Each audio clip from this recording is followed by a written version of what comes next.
Cool. And recording. We're recording? Mm-hmm. All right, here we are on The Blind Man in Black, and I'm here, and I'm very happy to be here with Nathan Doe. Nathan, the truth is I don't know much about you. What happened is Nathan and I met at my wife's birthday party in 2018. I fucked up in the last episode with Heather Jordan because I said 2017. It wasn't 2017. It was like May of 2018. And I believe that's when we met. Since then. What's that? It's been several long decades since then. Yeah. So I'm so grateful that you're here. And the reason I wanted to have this conversation is two reasons. One is I wanted to get to know you a little bit better because when we were at that party together, we had a great conversation. We talked about social justice issues. We talked about the climate collapse. We talked about the possibility of living through the sixth extinction. You told me a little bit about what you did with the makerspace work that you're doing, but we didn't go into too much detail. And I kind of wanted to go into that because I think you're now doing something because of COVID-19, the Emergency Makers Network. And I want to get into that, hear all about that. And I want to hear about your life. And afterwards, after meeting you, I learned that you're polyamorous, and I kind of like to hear a little bit about that. And so, yeah, I'm so happy. How you holding together through all this shit? I honestly don't know from day to day. It's been a wild year. And I think in some ways, growing up in, that really extra special fun mix of, poverty, neglect, and abuse actually prepares you really well for living through collapse, because this is about what you expect. I think for a lot of people, the crushing realization that nobody's coming to help is really existentially shattering. And for those of us who never expected it, while it doesn't make us any happier, I think we sort of soldier on with a little more ease. The folks that I know who lived through the collapse of states or who lived in failed states are like, yeah, this is pretty much what you should expect. My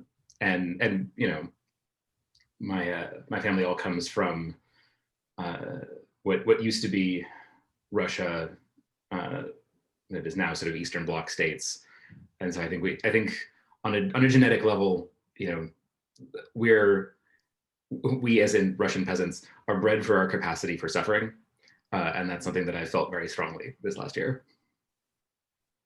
Wow, it's funny that you mentioned that. I remember there was a line. Did you ever watch The Sopranos? Ages and ages ago, yeah.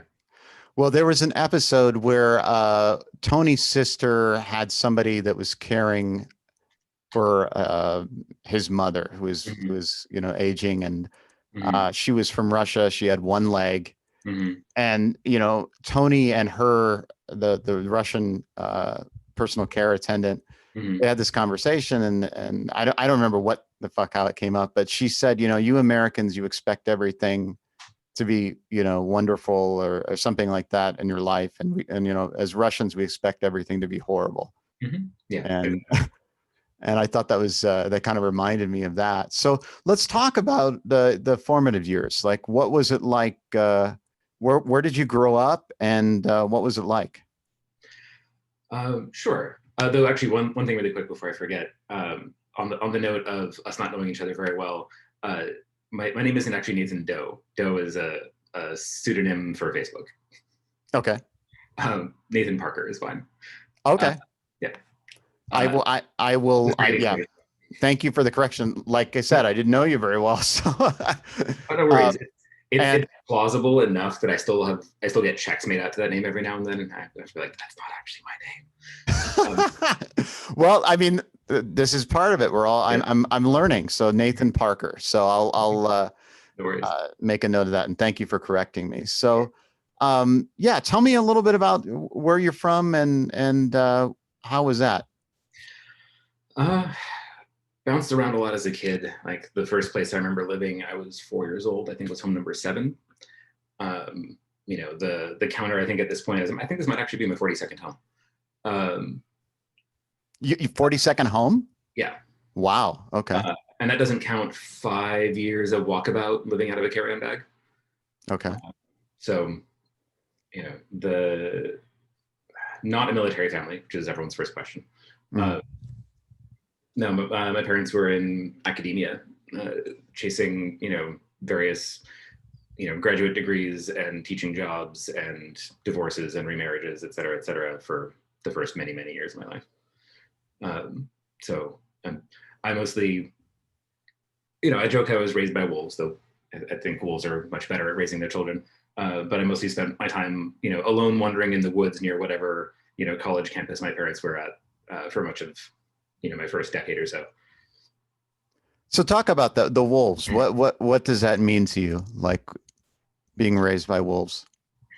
I mean, I was just feral. I didn't know how to people for a very long time because we moved around too much for me to make friends. So the way that people organically learn how to be a person never really happened.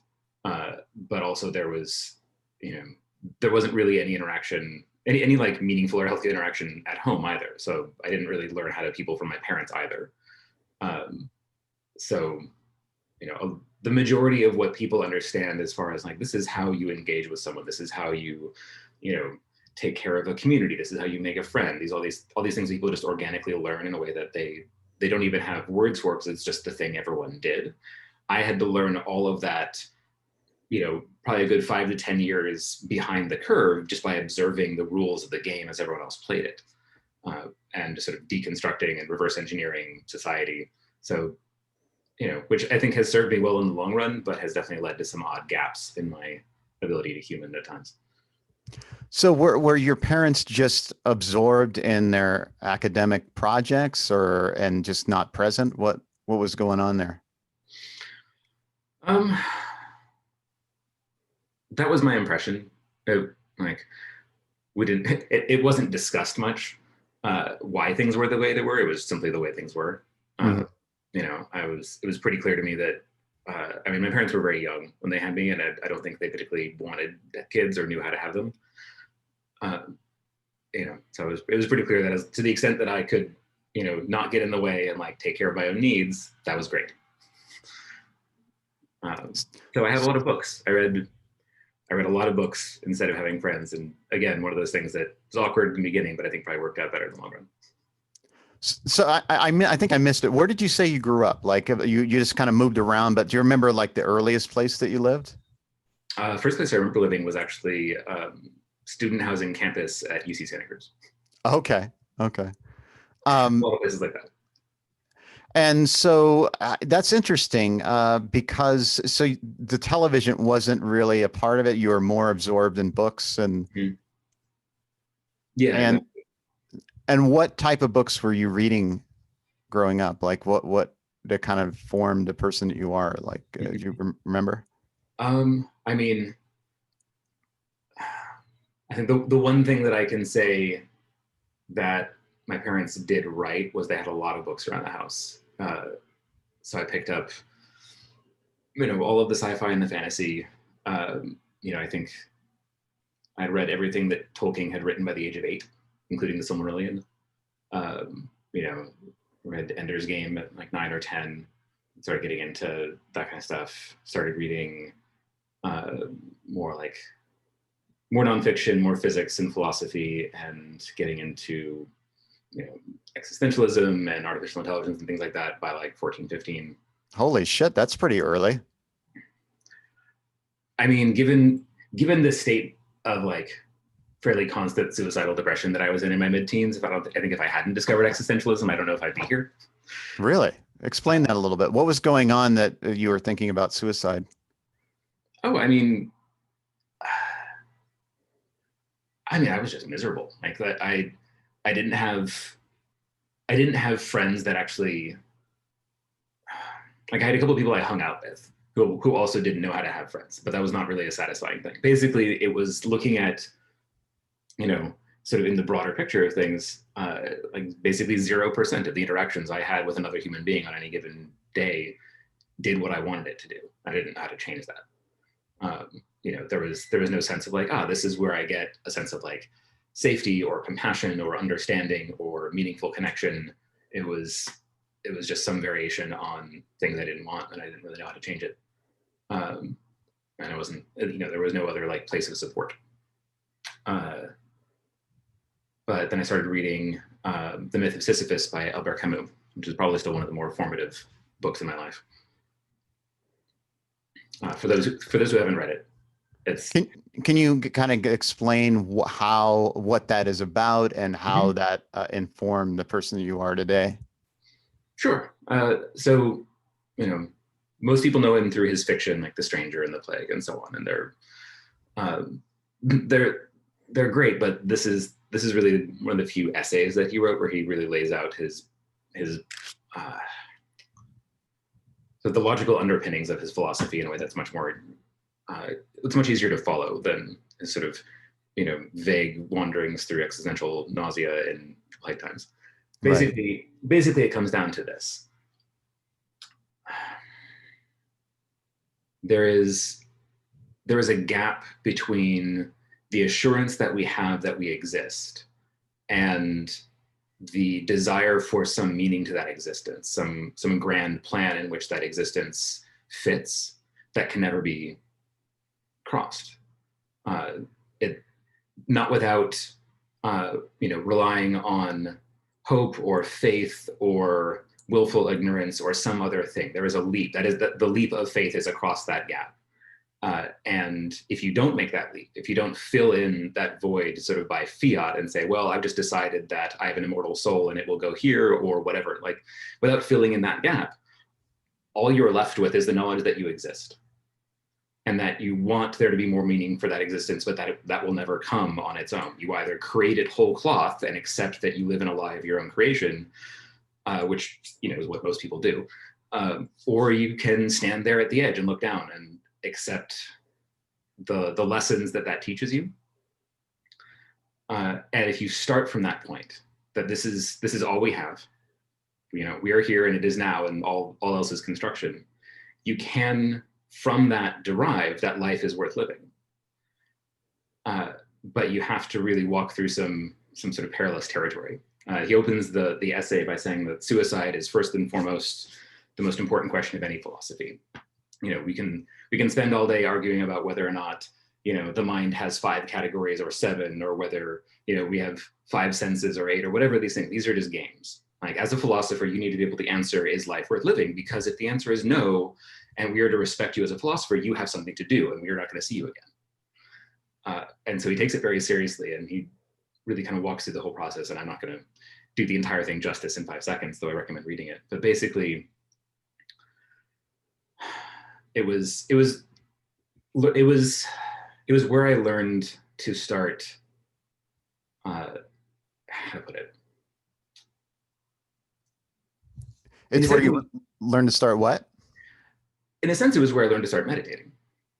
Not in the sense of any Eastern tradition, but very much in the sense of, meditation is to sit still with the object of your own discomfort. And rather than, let the mind, slip away because it's uncomfortable, to simply face it and see what comes from that. And what came from that is a strength that not only, bore me out of depression in a way that I've never really fallen back into, but has also made dealing with an exceptionally insane life feel much more manageable than I ever expected it to be.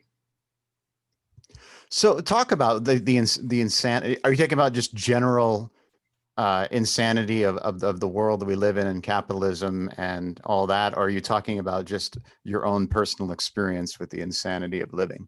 I mean, both. Or both. Yeah, definitely both. Yeah. Like I said, like I said earlier, I was on Walkabout for 5 years, and that was a very intentional choice. I had a partner of 6 years and a house with chickens and a vegetable garden and, a teaching job at a grad school. And back in 2012, I left all of those behind. I got rid of everything that I owned that didn't fit in a bag. I bought a one-way ticket, and I was Walkabout for 5 years. Now, where did you go?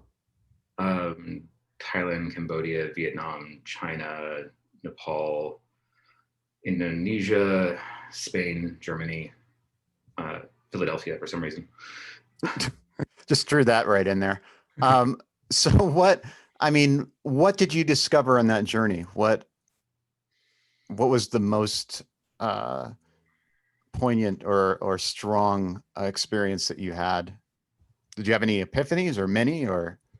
Oh yeah, constantly. Honestly, I think that the two biggest ones really came down. One was really learning how to be alone. Um, I had outside of my outside of slash because of my experience as a child, like I probably hadn't been single for more than 6 months since I was a teenager. Um, in a way that had been uh, valuable to my growth, but also wildly codependent for long periods of time, and just like not knowing how to just be with myself as an adult, and spending that much time just being like, well, I guess I'm here now.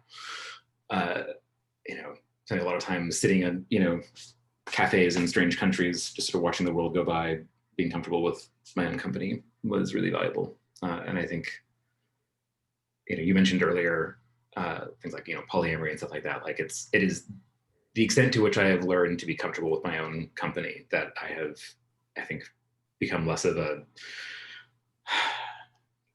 that I've become capable of having healthier relationships. We'll say that. Okay. With anybody, much less multiple people. The other big one, really, though, was let's see. It's difficult to put this succinctly, but let me think about it. So, are you familiar with the experience of being kind of swept up in synchronicity? Probably, but I'm not sure how to define that. But go ahead. Let's talk about that.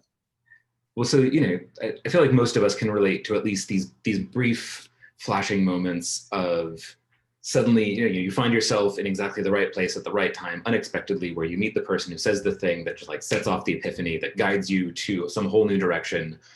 And looking back, had one hair on your head been different, none of that would have happened, and it was perfect. Right. That's what I mean by being swept up in synchronicity. And it doesn't work if you stick to the plan. If you're like, no, I'm going here because this is what I've decided has to happen, that doesn't work. That's synchronicity, whatever you want to call it. I'm not ascribing any kind of anthropomorphic intelligence to the universe, but it is a known thing that almost everyone I know can relate to. This is not, it's only like the convergence of causality. Yeah, exactly. Yeah. Reality can be, what's the great term? I think reality is dictated but not signed. Mm-hmm. Any case, so I spent really the better part of the last decade in that kind of flow, and I learned. It was very much an intentional process of learning how to kind of listen to what the universe was trying to tell me to do, and going, all right, well, clearly my plans don't work out very well. Let's see what you got, and just sort of going where that took me. And there were a lot of times where I had no idea where I was going to sleep the next day or how I was going to eat the next month. And the things that rose up to meet me were always perfect, always at the last minute, and have led to some incredible opportunities that I never could have imagined myself doing. What did that feel like, not knowing where you were going to get your next meal or where you were going to sleep? What was that experience like? I mean, humbling, certainly, to realize, as much as my life has been difficult in some ways, it's been relatively rare for me to have that worry, unlike, at least 1/8 of the population of the planet.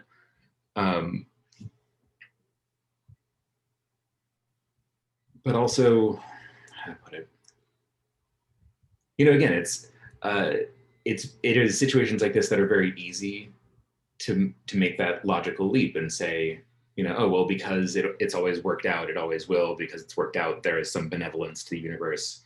And you can't know that. And the more you try to fill in that gap with it, the more you create magical thinking. You just have to sort of accept it on its own terms and say that this has happened. And, you don't get to know why, but that it is a thing that can, for reasons you don't really get to know, seem to be relied upon to sort of work if you let it.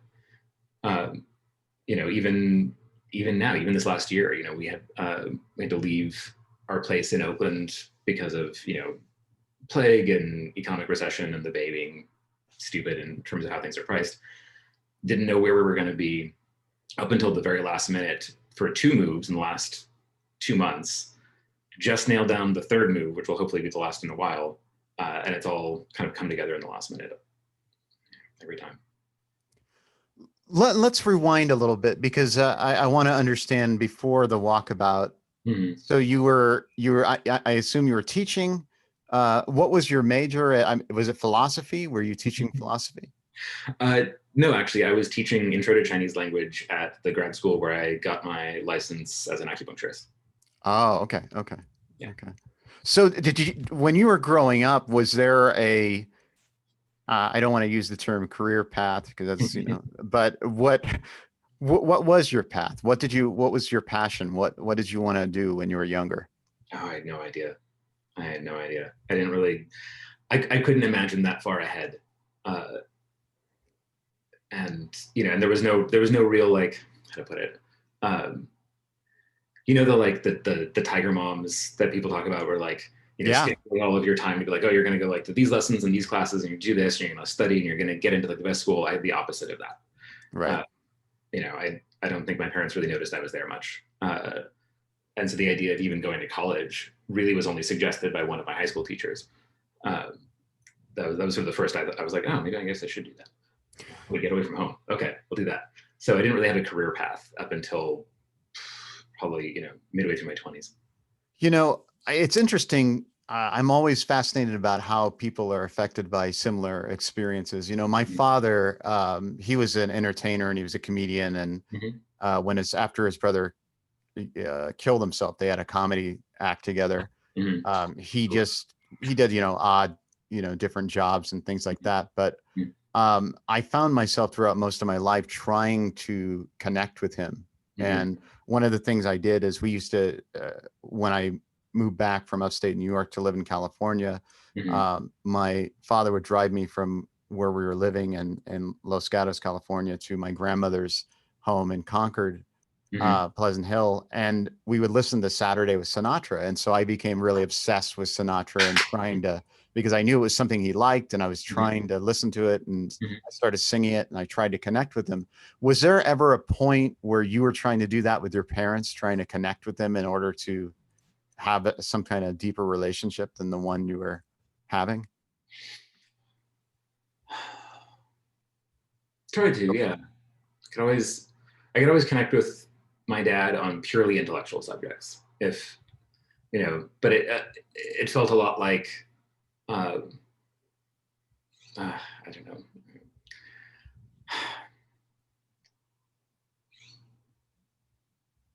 He and I haven't spoken in about 15 years. And I think the idea that he was a bad parent, much less abusive, could never really fit in his worldview. And so anything that sort of like anything other than, two smart people pleasantly engaging about smart things that had nothing to do with them personally was sort of off limits with him. And I didn't even go after him. I said something that kind of triggered his like defensiveness around it. And he was like, that's it, I'm done, I'm out, and haven't spoken since. So, we would talk about books we'd read and, interesting articles and stuff like that, but it felt very abstract. And so, it's like I had Facebook friends for that. It's like superficial. Yeah. Yeah, I understand that. I mean, I have a similar relationship with my father. We only talk about movies and comedy and shit like that. But I had a similar experience where I tried to explain to him, I assumed, and maybe it was a bad assumption, but I assumed when I started to lose more of my eyesight, I wanted to tell him because it's a genetic. Usher syndrome is a, hearing loss and vision loss. And I was trying to, let him know that I didn't have any resentment or anger because I inherited it. Right. And so I tried to express that to him, and I said, if you feel, I don't want you to feel any remorse or guilt. And he's like, I don't. And I was like, all right, well, yeah, I okay, then cool. Fuck Good. that. Okay. Yeah. And we didn't talk for a long time either, but I can definitely relate to that. How old is he? Let me think. He's going to be in his late 60s by now. Okay. Late 50s. Yeah. Yeah. My father's like, he's in his mid 80s. So Mm. I was just thinking maybe it was a generational type thing because, you know, they didn't, Mhm. his generation, especially, they didn't talk about anything emotional. And it was just like, if you just shove it down and drink it down and Oh yeah. that's it. So, but Yeah. like, I'm interested. What you mentioned some trauma. What can you talk about that? What happened that that affected you? I mean, God, I don't know.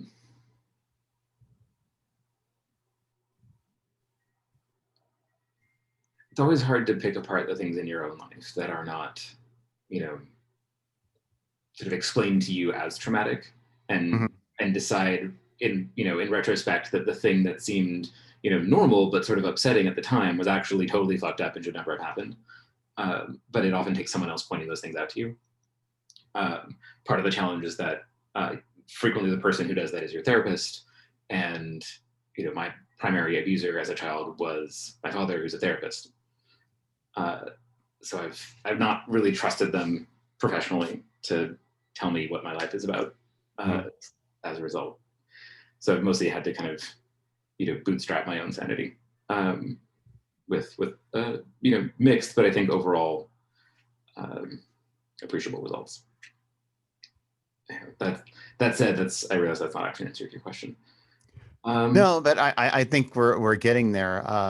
So I mean, but yeah, go ahead. I mean, if there was something you wanted to add to that, please go ahead. But not really. I mean, there's not like, you know, this one car accident where both my parents were killed and I was like left on the side of the road. There's no like one thing that I can point to. It was just, it was a, you know, how to put it.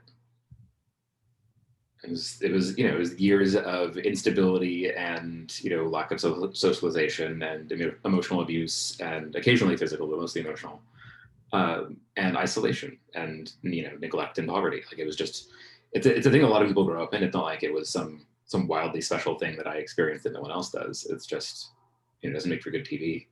Um, you know, I was just feral.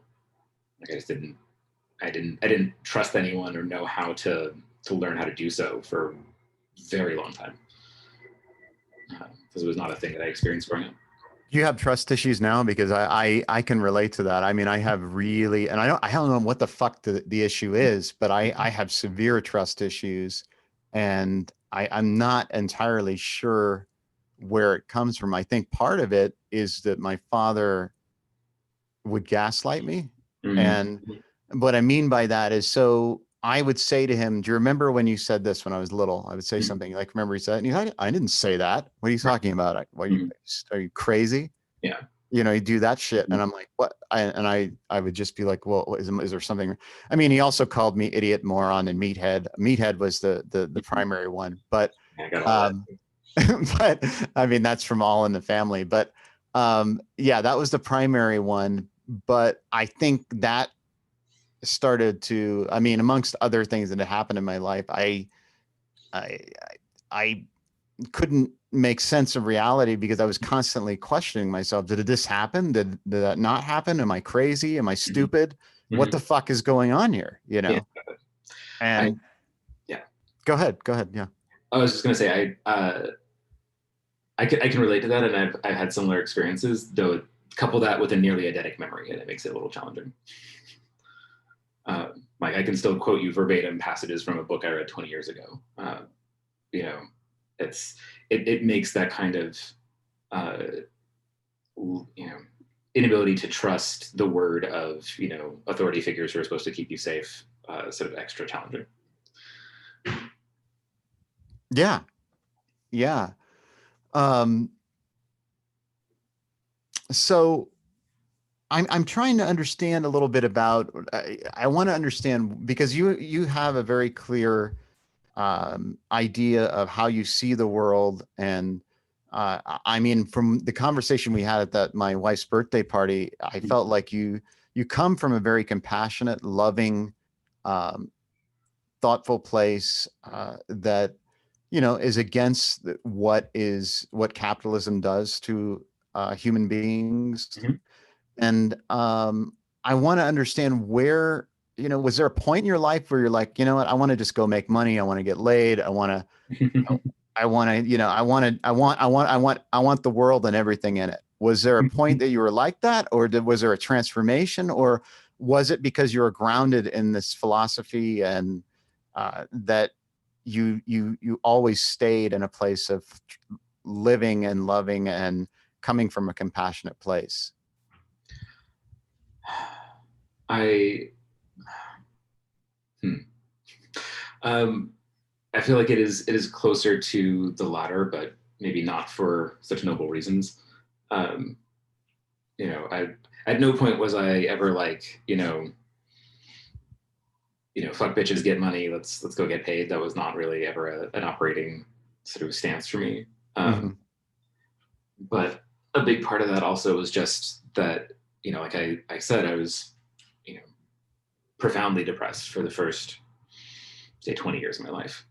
Um, and especially given what I'd come from, I did not trust therapists or drugs at all to help me. And I didn't really have a lot of other options. So I basically was like, fuck this, I'm going to figure this out on my own, or I'm not. But I'm going to do this unless it kills me. In which case, problem solved. And the first reliable compass that I found for kind of finding my way out of the dark cloud that I'd lived in was helping people. Like, which is sort of a weird reason to get into it, I suppose, but it's also not uncommon. Um, that was like I think my first memory of that was I was about 20. I was away at school studying something I didn't particularly care about because I just didn't know what else I did care about.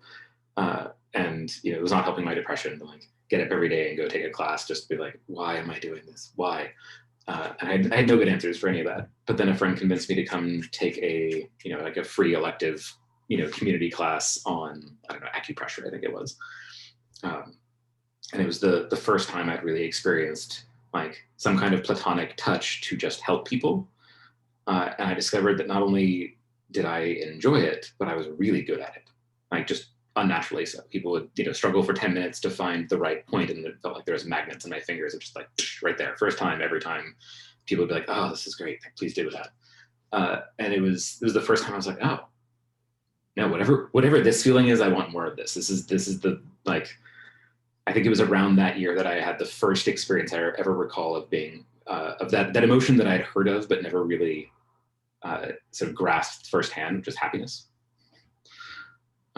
And that was why I ended up, ditching my first major and trying to become an acupuncturist, which turns out is a great way to help people and a terrible way to make a living in a country with a broken healthcare system and a dying middle class. Right. Hence going walkabout. So, but what was the catalyst for that walkabout? Was it just, what was going on? Just a profound disillusionment with this country, with the world. The sense that I think more and more people have all the time, but the sense of like, okay, the social contract is broken. The contract says that if you do these things, then you can have some kind of security, health, success, whatever the thing is. If you play by the rules, then you can at least if not win, you can at least stay in the game. Which is to do all the schooling necessary, go to college, get the degree, then Yeah. get the master's, Mm-hmm. then get the career and get the house and the BMW and live a happy life. Yeah. And little Or pots. at least not be crushed by debt. At least Right. not, really what it was is that I felt like, myself and everyone that I knew who wasn't working at some big tech company was, running on a treadmill, and that treadmill was getting steeper and steeper. You had to run faster and faster to avoid falling off, while the safety net below you was falling further and further away. And the thing that my brain does constantly, whether I want it to or not, is it takes whatever data is available, sort of compiles it into a system and lets that system run backwards and forwards, see if it matches the data, and then use it to predict what's going to come. And I, every bit of data that I could bring in built a model in my head where, frankly, like, during Obama's years, everything that we're seeing now, and as far as the collapse of the country and so on, is not at all surprising. It became pretty clear to me even then that I was going to wind up in a situation where I couldn't afford to live there and I couldn't afford to leave. And I was going to be trapped. And that was the worst thing that I could imagine. And so the sort of existential terror of stepping out into the unknown felt like the best option that I had. Yeah.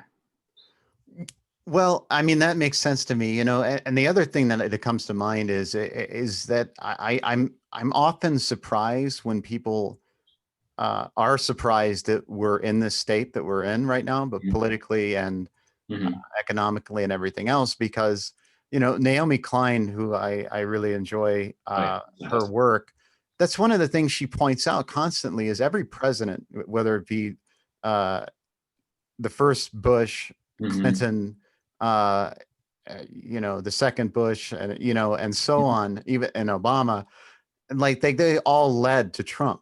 They all set the stage for Trump and where we're at. And I think people forget that they set everything up in motion to be where we are, and which is for the economic elite to take everything and leave everybody else behind. Exactly, which has always been the end game of capitalism. Right. I mean, if the Geneva Conventions were actually enforced, every US president for the last 100 years would be tried at The Hague and found guilty of war crimes. Exactly. Yeah.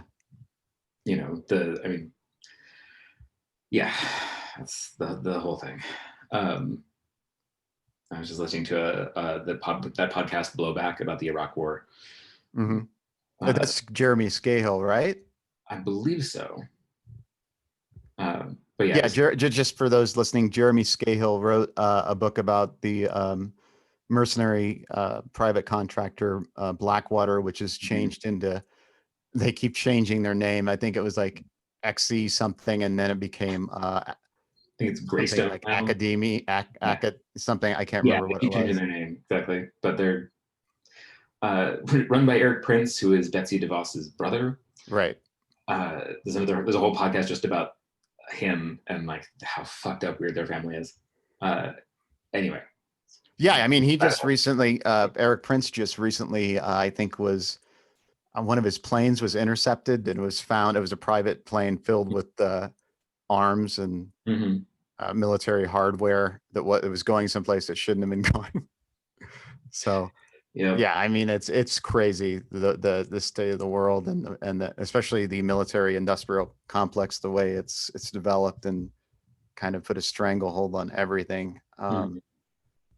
But yeah, I want to know, let's get into a little bit of kind of where you are right now. I want to know where this, so you had this through acupuncture, you got the idea that you wanted to help people, you wanted to heal people, you wanted to do that. And then you moved into, how did you get into the maker space? Yeah, it's sort of a weird jump. It's definitely been an odd career arc. But before we get into that, was Burning Man and what you did with the, I always screw up this fucking acronym. It's the DWP or what? DPW, Department of Public Works. There we go. Yeah. Okay. Which is the same insignia you'll see on, manhole covers in just about any major city. Right. The idea is that we're not like some, weirdo event art crew. We are the Department of Public Works for Black Rock City, which, every city has. Right. It's just a temporary city. Right. Yeah, I mean, initially I started doing that as kind of my antidote to grad school. It was a way of, getting away from sitting in a desk or in a clinic, 60 hours a week, to just go use my body and, follow someone else's direction and just do a thing instead of having to brain my way through complicated problems with, people's health on the line. And so I was, I spent many years like setting up the power infrastructure and for the city. Kind of just happily working behind the scenes to make the magic happen, not doing any of the big shiny stuff. But then it was actually, I took a year off of building infrastructure as a result of one of those sort of weird synchronicity opportunities that fell in my lap from in the middle of my walkabout period. And I ended up being the project lead for a $250,000 interactive art installation at Burning Man. And that was my first Have you time. done any of that shit before? Or are you one of these people that just you're like, oh, I want to learn coding and you just do it? Is that how you do things? I like how does it work? I mean, because you went from acupuncture, kind of a more of an academic life to being an electrician. How the fuck does that happen? I mean, my approach to learning most of my life has been not so much jumping in the water to see if I can swim, but jumping off of a cliff and figuring out how to fly.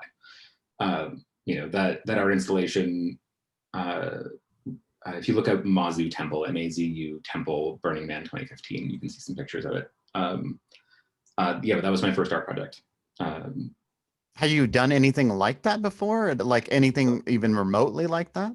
No, it was, God, what was it? It was about 50 feet high and at least that wide, with a giant like steel lotus flower at the center of this octagonal temple with statues and fire-breathing dragons around the top and a whole bunch of interactive elements and the whole thing. It was first time. That was the first time I spent any time in a makerspace. We took over like a 30,000 square foot space in Reno called the Generator, and basically lived there for many, many months. And that was where I learned how to weld and solder and do a bunch of other stuff.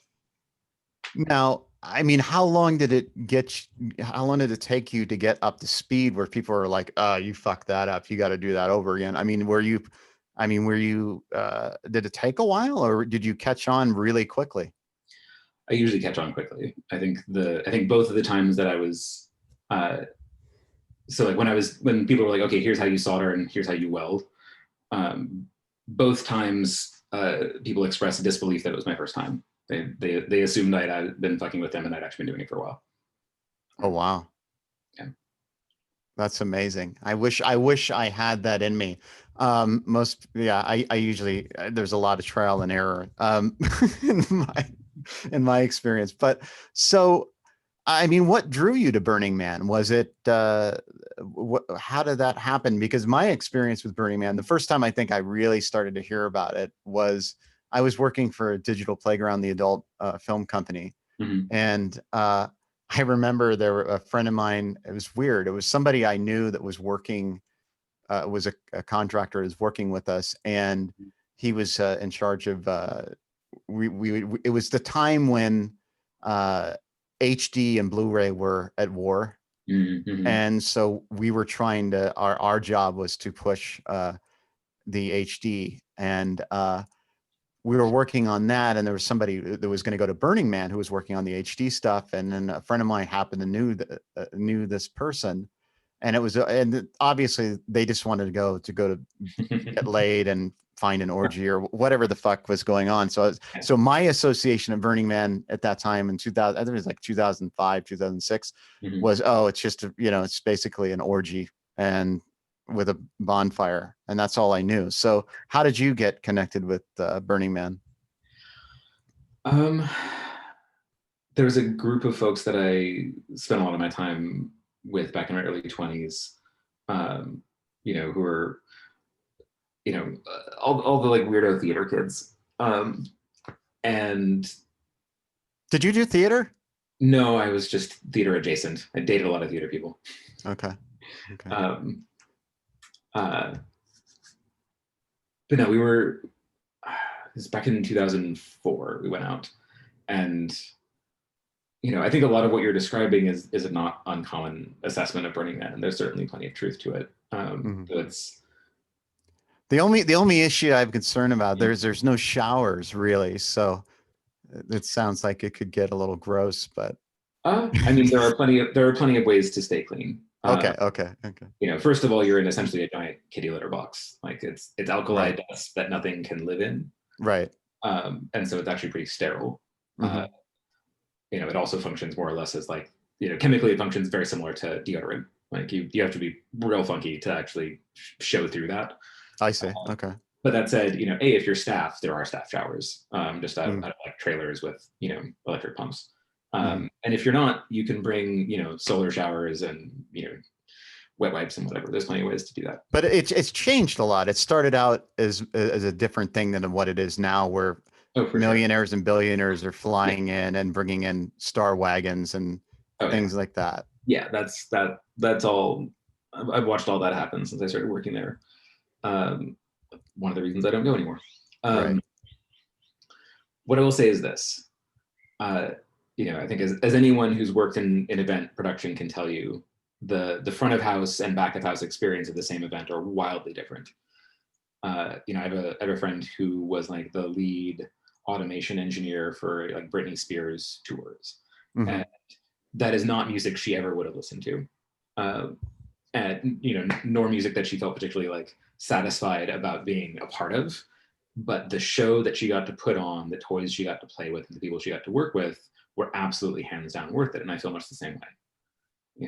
Like I've always been much more comfortable behind the scenes, which is why I've been a bartender and a stagehand.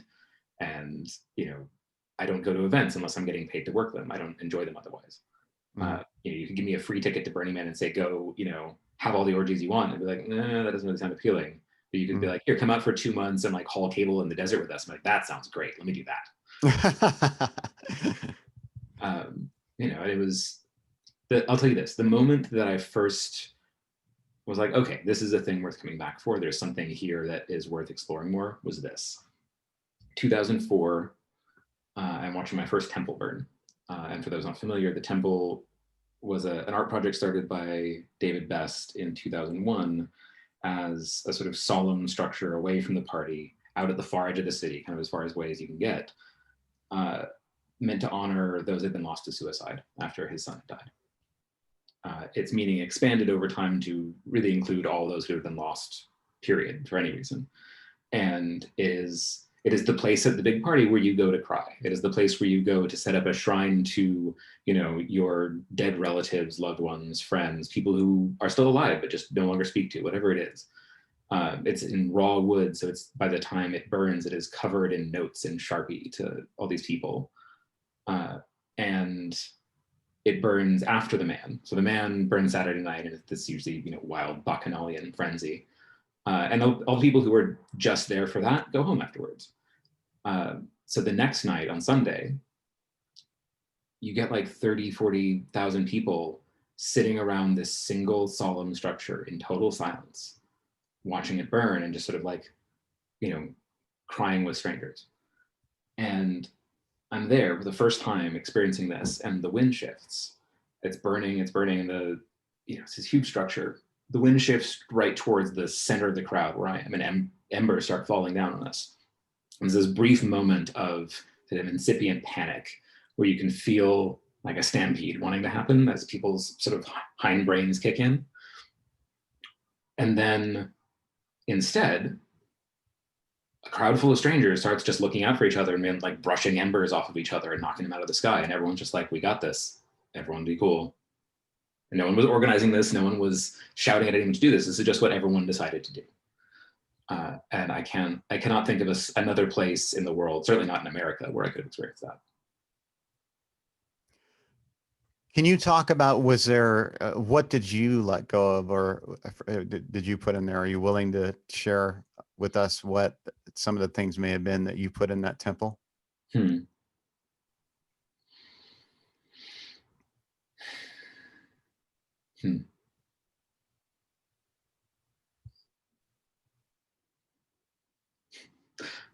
Honestly, at that point, I was the person who brought me to my first burn was, not surprisingly, my girlfriend at the time, which was also one of those relationships that, as I think anyone who's grew up in abuse knows, that you end up sort of replaying those patterns with your relationships until you learn them better.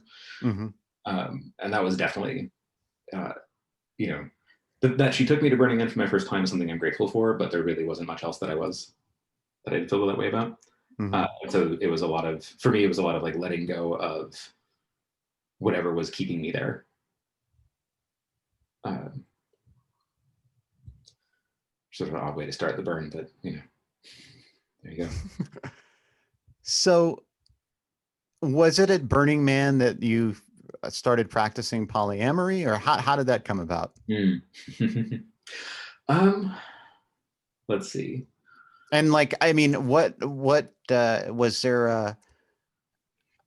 was there a moment that you're like, I feel like this is how does it relate to the kind of philosophy of how you live and see the world, polyamory? Can you explain that a little bit as well? Sure. I think you probably answer that one better. Okay.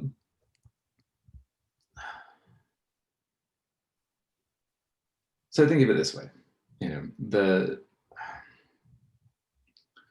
we all carry these stories with us of how things are supposed to be. And they're, the vast majority of them are just sort of learned by osmosis growing up by people who also just learn them by osmosis without much analysis. And we just say like, all right, well, if you want to, be happy in a relationship, this is what you do, because that's what my grandparents told me. And they hated each other for 50 years. So look how well it worked out. But I have literally nothing better to offer you, so go ahead and do that. And that's what most of us know. That's like 98% of the garbage in our brains about how to be in a relationship. Right. If you're alone in the room with your lover, there is still, your pastor, your parents, your grandparents, your radio hosts, and all of theirs in the room with you, telling you how to be. And ultimately, for me, polyamory just comes down to saying, like, just get everyone else out of the room. Like, what is the relationship that you two want? The only people who should decide what that is are you two.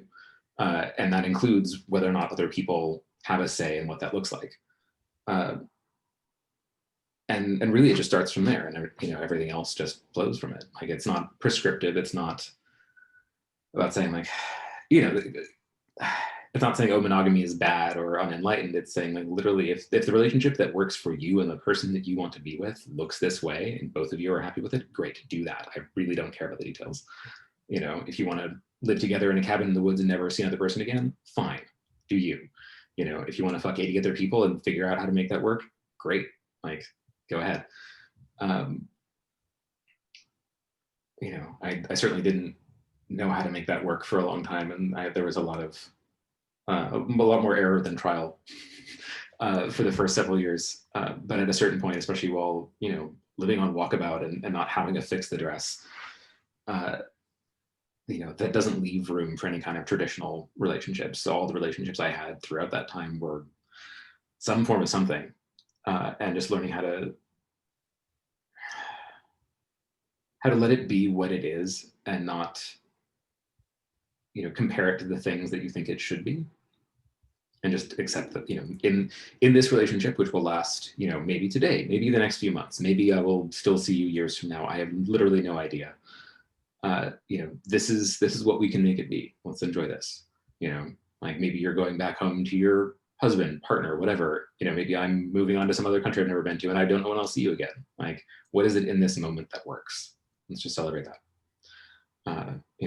As my life has gotten a little more stable, it's now settled into something that feels a little less insane. I have two very wonderful partners, one of whom I live with up here, and one of whom I see down in San Francisco. And honestly, I feel like the first time in my life that it's actually just felt, I wouldn't say easy, but it feels like it works. Everyone just wants everyone else to like be happy, get what they need, and support each other in getting through this fucking madness. Honestly, at this point, I frankly think if you cannot make mutual aid a central pillar of your relationships, you have no idea what's going on in the world. Like, can you explain that a little bit? So I'm a big fan of Kropotkin's mutual aid theory, which, if you're not familiar, essentially came out of when Darwin was first becoming a thing. He was really latched onto by the social Darwinists and this whole notion of survival of the fittest, as though there is some fundamental biological support for this idea of eugenicism and fascism and winner take all, survival of the strongest, which is still prevalent as a misconception of his work today. Peter Kropotkin, who was a contemporary of his, who's a naturalist and philosopher and socialist, was like, that's actually really not true. Like here in nature, we can see all of these examples where creatures survive by cooperation. They survive by mutual aid. That is how we as a species have survived. And that is how we are, if we're going to survive the coming century at all, frankly, it is the only way we're going to. Now, isn't it true that in Origin of the Species that survival of the fittest is only mentioned once, and then the rest of it is all about cooperation? I believe that's true, yeah. Yeah. And even then, fittest is a very specific term that's been kind of willfully misinterpreted. Darwin, as I understand it, Darwin really meant it as in, like, survival of the fittest is as in, if you have survived, you are clearly a fit for this niche. Like, being a great white shark does not do you any good if you're trying to live in a tide pool. You do not fit that niche. Yeah. It's about fitting where you are, which is always a matter of fitting with the creatures that live there. But I think especially in imperial England at the time, fit was taken to mean strong. So that could be taken as the billionaires that are sucking the world dry of everything and exploiting and oppressing everyone. They're just right for the world that we live in. The system itself has bred them and helped them to survive. Oh yeah, I mean I think that's one of the really depressing truths. We talk that, especially since this whole notion of like the myth of progress has really taken over kind of Western consciousness. Evolution has really been conflated in a lot of ways with social progress, and there's this idea of like an evolving society moves towards greater equity and so on, which is a really lovely idea, but it frequently comes up against the reality of the way things work. Like there is a very real way in which a like misogynist patriarchal theocracy has an evolutionary advantage over more peaceful societies. If you think about how you allocate your energy in a society, I'm not arguing for it. I'm just saying if you're looking at it purely in terms of like evolutionary fitness, one society will turn out warriors, so waste very little energy on educating or feeding them and just throw them at other people, and they will win much of the time. The society that's saying like, no, we're building equality and wasting all of our energy on these silly non-optimal activities like culture and science and music, gets destroyed. But history is sort of the constant record of this. And so this idea that a more progressive society will sort of naturally occur, that the moral arc of the universe is long but bends towards justice, I think is a wonderful illusion that's worth taking some time to try believing in, but I don't think it reflects the way things work. And I'm not saying that it's not worth fighting for, but I'm saying if anything, it's worth fighting for because it doesn't happen on its own. If you just say, oh yeah, progress will take us there eventually, then that's not what's going to happen.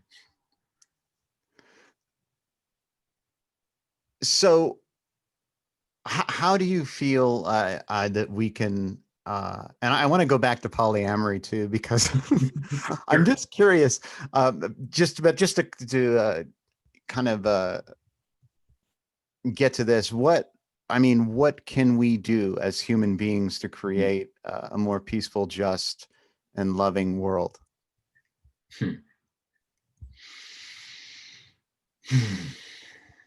And I know that there is a little bit, because you and I think maybe you and I were both in a similar place, and I don't know if it's changed or not.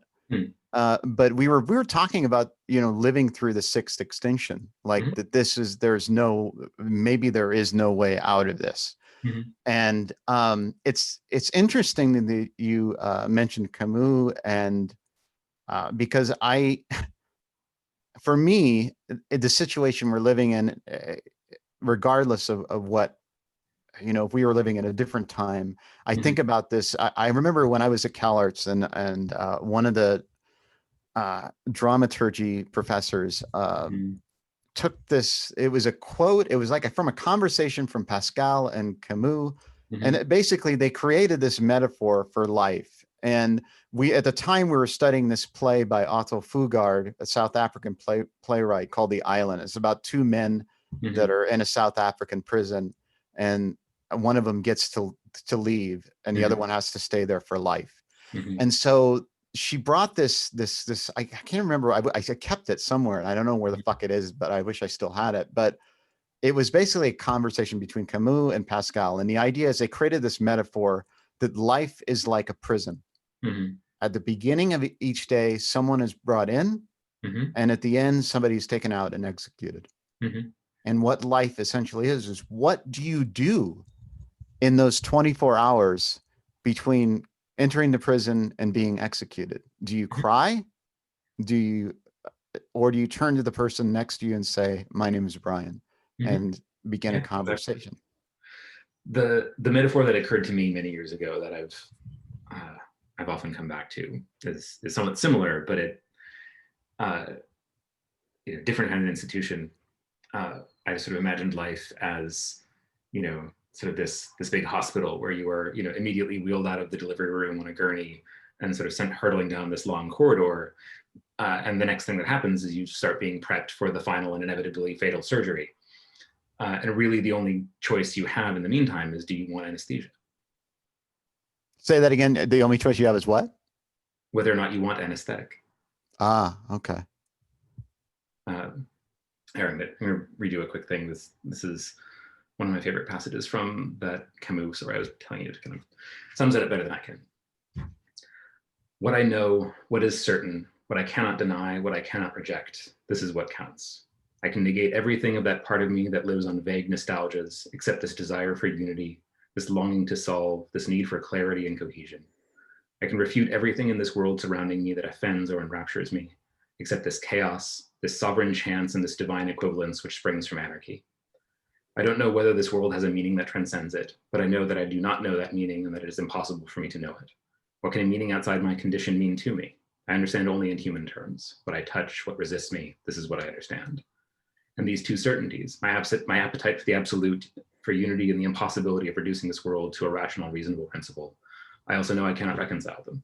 What other truth can I admit without lying, without bringing in a hope I lack, and which means nothing within the limits of my condition?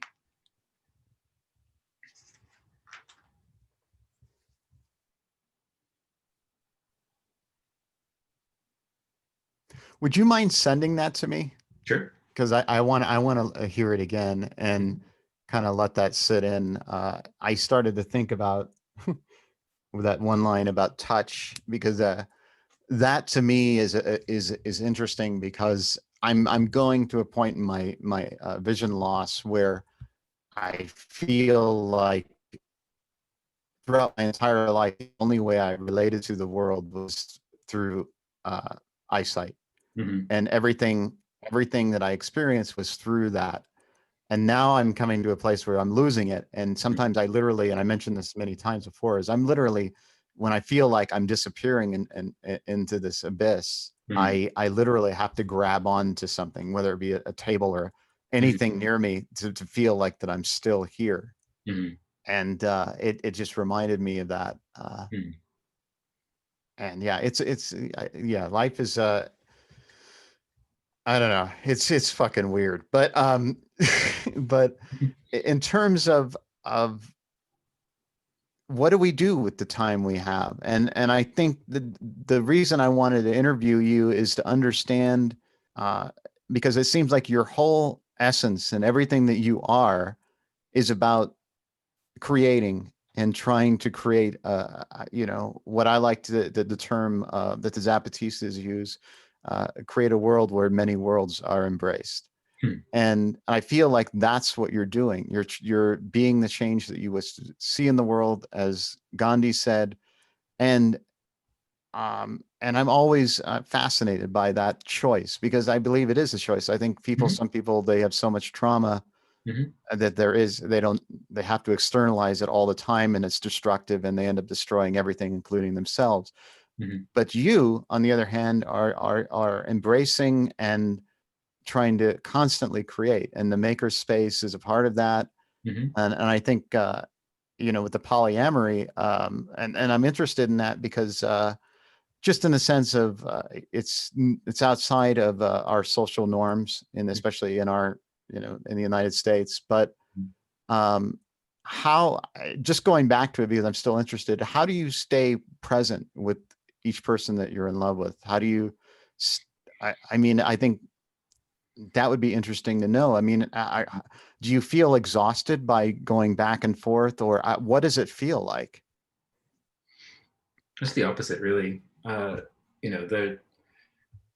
think of it like this. Um,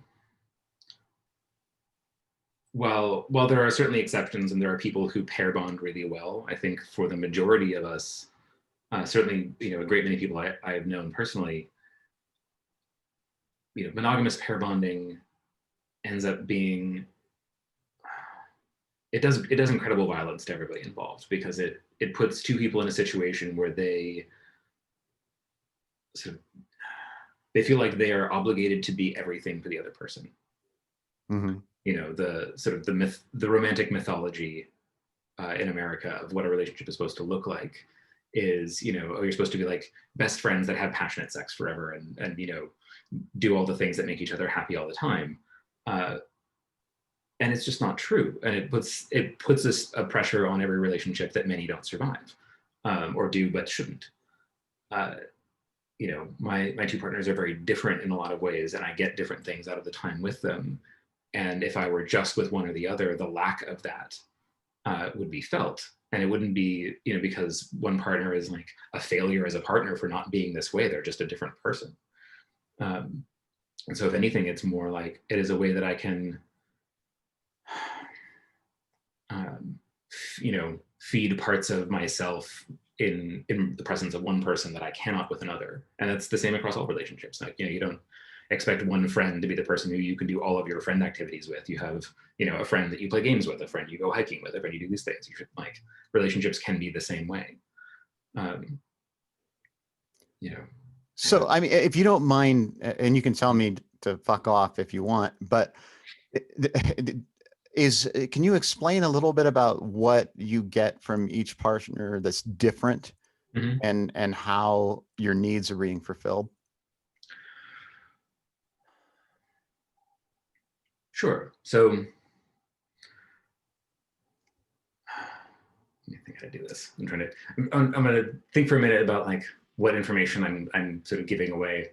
Right. Yeah. I understand. Yeah. Well, okay. So, for example, I think I can speak in slightly general terms, but still answer your question without talking out of school. So, one of my partners is very different from me in that way that like feels very complementary, and kind of the middle where we meet is this very sort of special place of kind of like play and comfort and care. If you've ever seen the like YouTube videos of like the kitten sort of sleeping on top of a big dog, that's us in a lot of ways. Mm-hmm. And especially through the last year, a lot of our relationship has been very much like, how do we just kind of like create a space where we can support each other in getting through this madness? How do we take care of each other and be gentle with each other?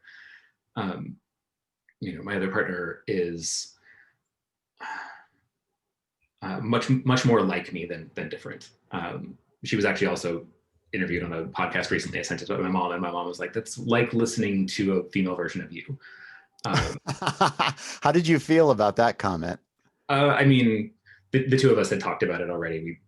A lot of what we found on each other is like, oh, you're the person that 100% gets my weird ass sense of humor and my like incredibly dorky interests, and I can make these jokes with you without having to explain them, well, like I do with everyone else. Mm-hmm. And she was also an immigrant from a failed Russian state as a child, and came here to the States and basically became a white hat hacker who protects journalists and dissidents and abused women from cyber stalking by assholes and oppressive governments. And that's interesting. I always wondered if there were hackers that were, I always, why didn't some hackers just hack into, mm-hmm. Bill Gates's bank account and just distribute his wealth. You know, like I always wonder if there's ever, I'm sure there's attempts, but they're failed, obviously. But that's interesting to know. But go ahead. I didn't mean to interrupt. Go ahead. Okay. I mean, but all of that is to say that, she's very much very much an activist, but also from a failed state, and has, that sort of, I think like anyone who grew up in the, collapsing USSR has a fairly dim view of our, Western hope around how things are going to turn out. And she and I very much relate on kind of what you were talking about earlier, which is, there's sort of an old punk adage that really sums it up, because even if I knew that the world was ending tomorrow, I would still plant a tree. Mm-hmm. And so we spend most of our time, either like making fancy food together, or sitting on, the couch next to each other on our laptops, each trying to do our little bit to like save the world, and without having any particular illusions we're going to be successful. So wildly different experiences, but both very important. So now with your partners and their partners, do the worlds intersect, or are they really separate? Like when you go to see your other partner, mm-hmm. How does that work? Do you talk about what happens after you come back, or do you all hang out together, or how does that work? I mean, are there ground rules, or is it just whatever happens? Mm. It's pretty much whatever happens. Like it's like basically if you have, people talk a lot about rules in poly, and most rules, they're sort of a substitute for trust, and respect. And I've certainly been in relationships where that was needed. Like you don't always trust or respect the people that you are dating enough for things to work out this way, and sometimes with good reason. And that's just how it is. In this case, however, I think we're all very lucky in that me and my other two partners all have enough sense of like, okay, like I trust that nobody here is trying to fuck anything up or anybody. We're all just trying to like make this work. And so, yeah, we just assume people are acting in good faith, and if it needs to get worked out, it gets worked out. Well, I'm glad you mentioned trust, because you mentioned earlier that you said you had some trust issues. Mm-hmm. And how does that play into, how does that affect your relationships? I mean, it's made it challenging, certainly. But I think for me, the thing I always had the hardest time trusting was that someone actually wanted me there, or that I was like earning my keep. Like that's what you learned growing up the way I did. So it wasn't so much like I was worried people were lying to me. If anything, I was overly trusting around dishonesty. It was that I was like, people would be like, no, like I love you, you should stay, and I'd be like, really though? Like that's that kind of distrust that I've had. Okay. Yeah, that's the opposite of my type of trust issues, which mine is I'm skeptical that I'm mm-hmm. being lied to all the time, and mm-hmm. That everything is just an illusion, that it's a lie. Mm-hmm. And so yeah, I see the difference. Okay. Mm-hmm. All right. So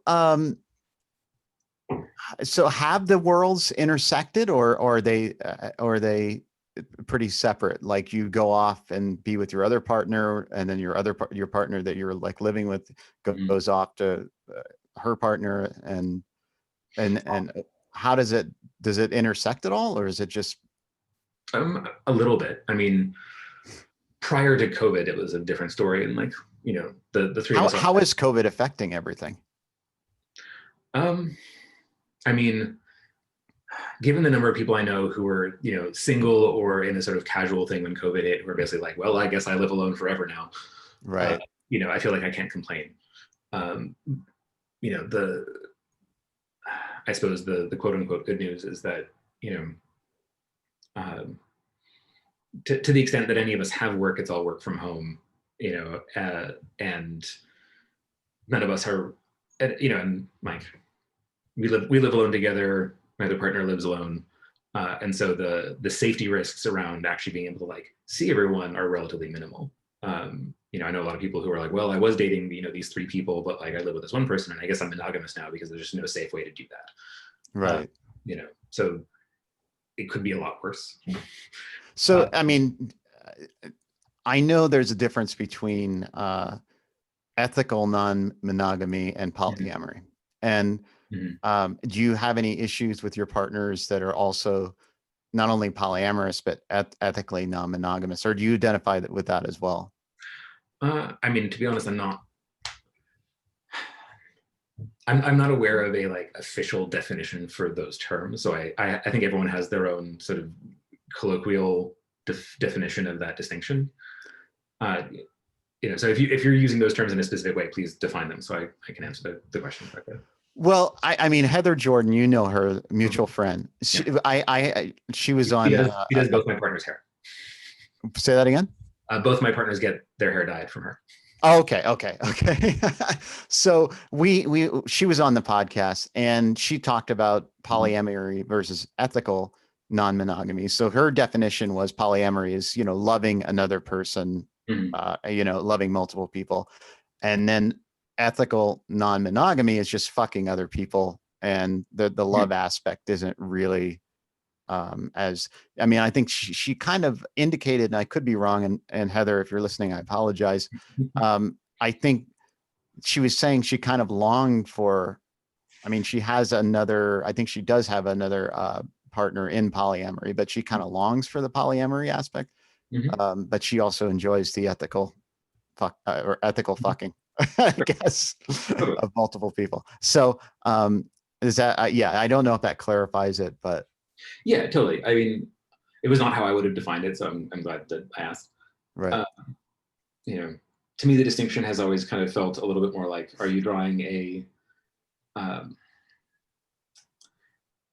a positive distinction versus a negative one, not in the value sense, but in the logical sense. Like the difference between saying you're homosexual and queer. Like homosexual is specifically you engage with sex in this way, whereas queer is anything other than straight. Right.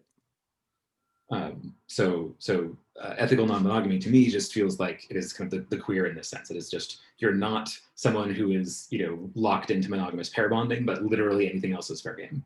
Whereas polyamory is like you see the ideal way of relating as maintaining multiple sort of full relationships at the same time. Right.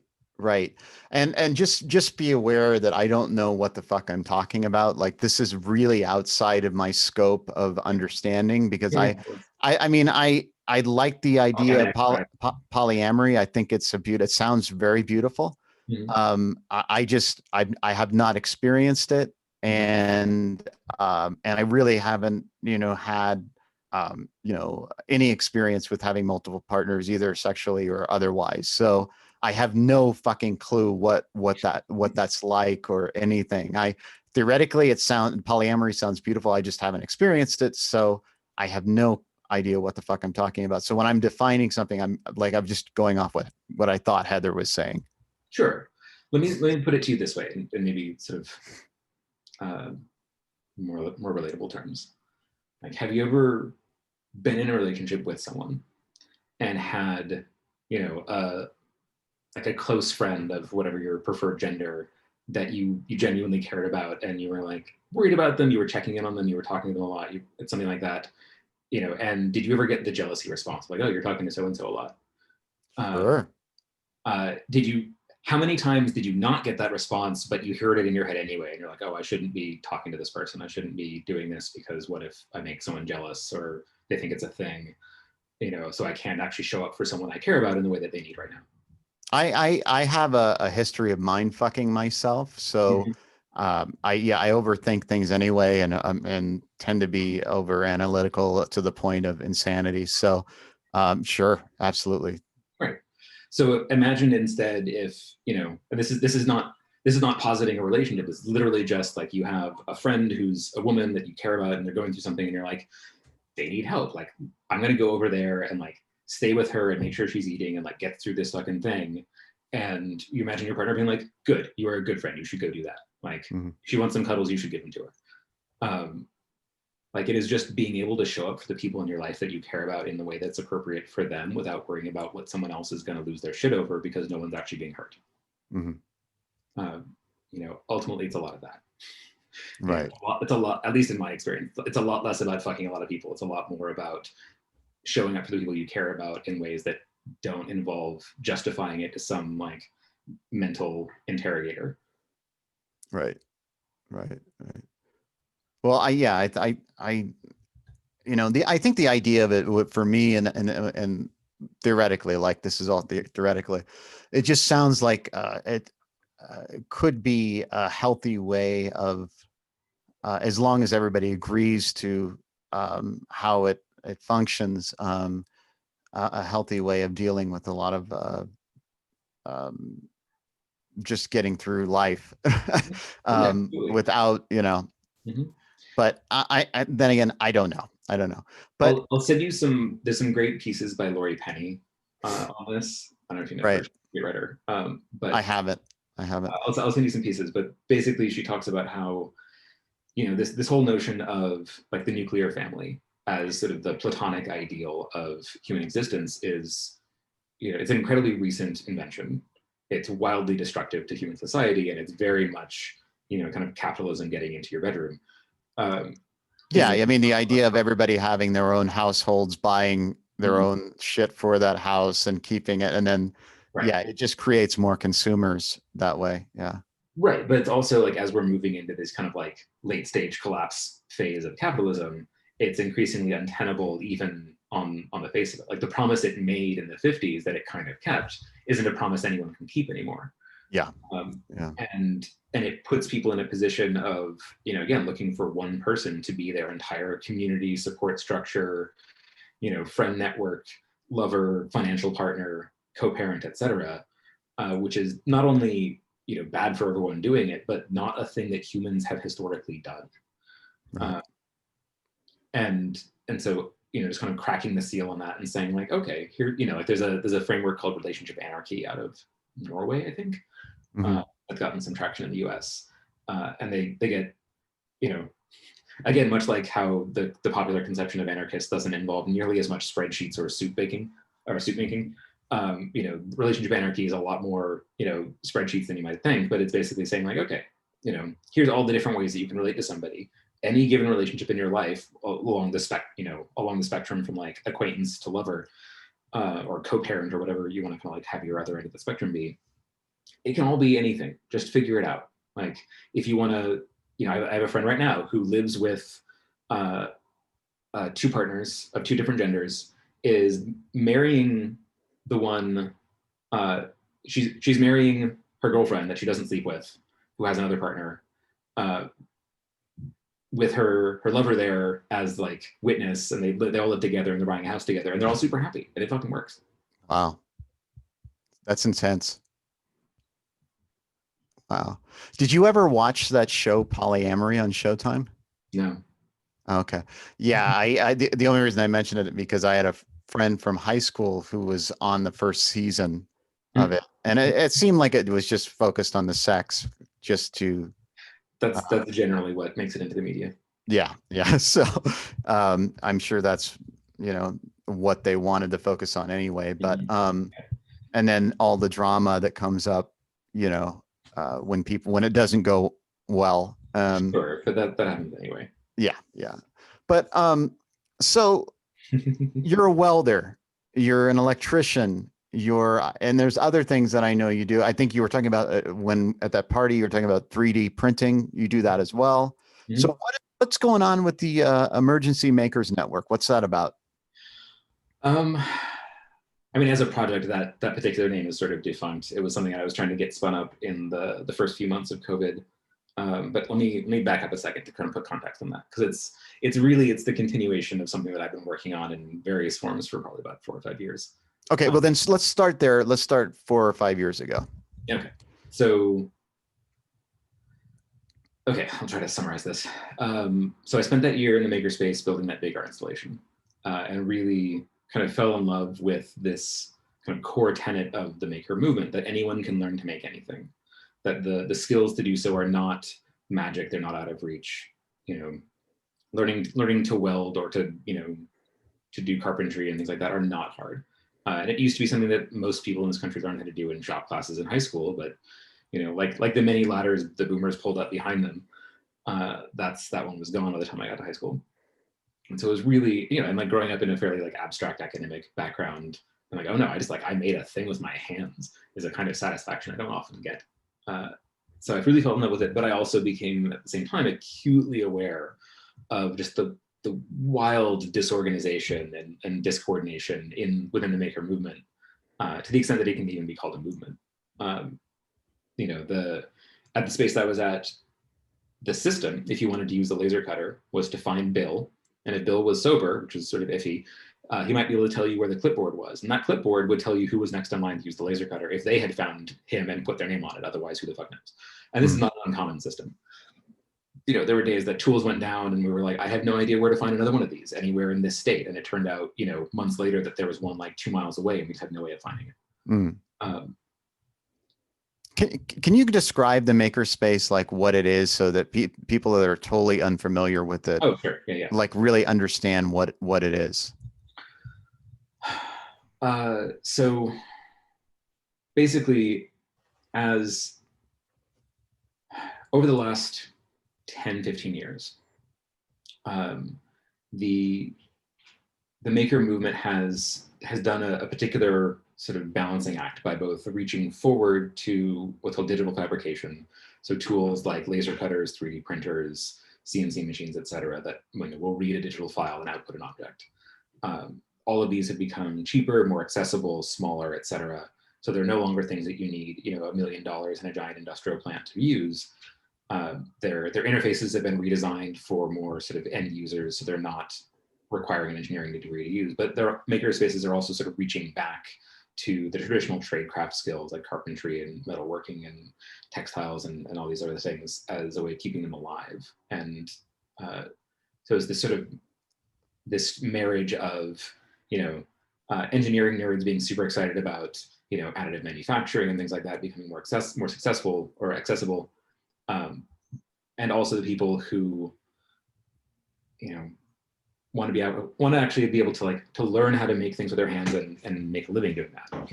The billions of dollars of Etsy sales are all made by makers. Those are all people making their own things. So in a maker space, you can really find any combination of these, but usually what you'll find is some mix of 3D printers, laser cutters, if they've got the ventilation and the space for it, welding shop, if they've got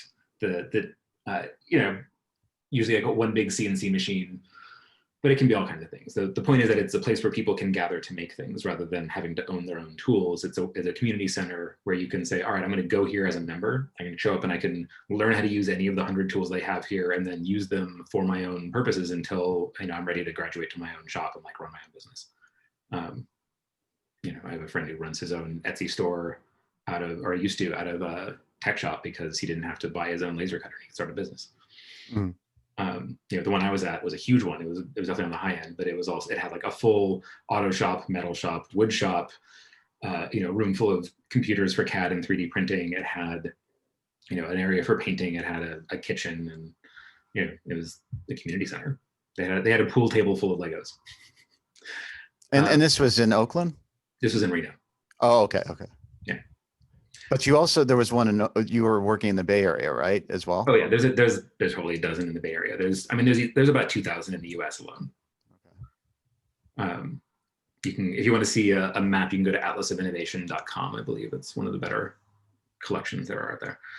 Atlasinnovation.com. Atlas of Innovation. Okay. So in any case, long story, slightly less long.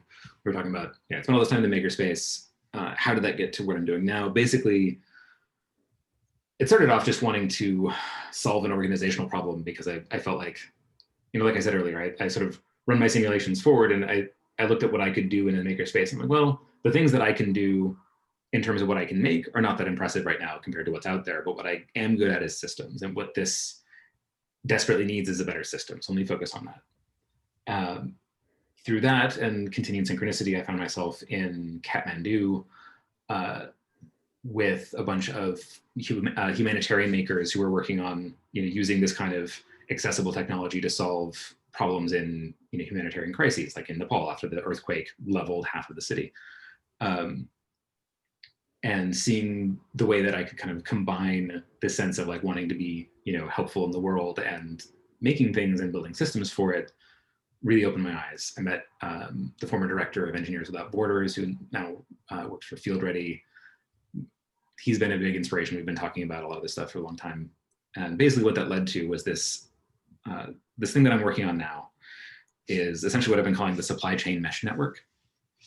If those terms mean anything to you, mesh network as in a non-hierarchical network. So, if you're getting your internet from an ISP, you're at the tip of a twig of a branch of a very large tree, but it is still a trunk and branch sort of analogy. There's a center to it, and you're feeding it at the edges. A mesh network is where you have a bunch of peer-to-peer nodes that, as long as any one node can talk to any other one, you have connectivity, and that's all you need. And even whether or not that talks to the larger World Wide Web or not.